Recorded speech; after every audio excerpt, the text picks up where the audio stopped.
اقبال کی نظم شکوہ جو چل رہی ہے اس کے 3 اشعار حاضر خدمت ہیں، توجہ سے سماعت فرمائیں۔ یہ شکایت نہیں ہے ان کے خزانے معمور، میں ہی محفل میں جنہیں بات بھی کرنے کا شعور، پاس کے من لحاظ معمور بھرے ہوئے۔ شاعر کہتا ہے یہ کوئی شکایت نہیں بلکہ حقیقت ہے کہ تو نے ان لوگوں کو مال و دولت سے نوازا ہے اور ان کے خزانے بھر دیے ہیں جنہیں کسی محفل میں بات کرنے کا بھی شعور نہیں ہے، طریقہ سلیقہ نہیں۔ اس طرح سے قہر تو یہ ہے کہ کافر کو ملے فور و قصور اور بیچارے مسلمان کو فقط وعدہ خور۔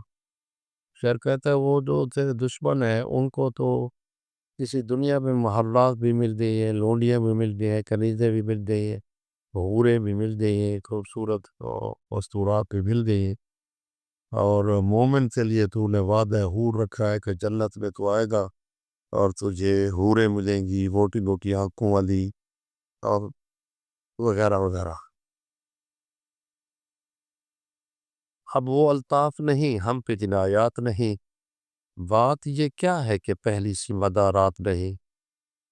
الطاف جمع لطف کی مہربانیاں، مدارہ خاطر تواضع، مطلب آخر ہم سے کیا خطا ہو گئی جو پہلے کی طرح ہم تیرے لطف و کرم سے محروم ہو کر رہ گئے ہیں۔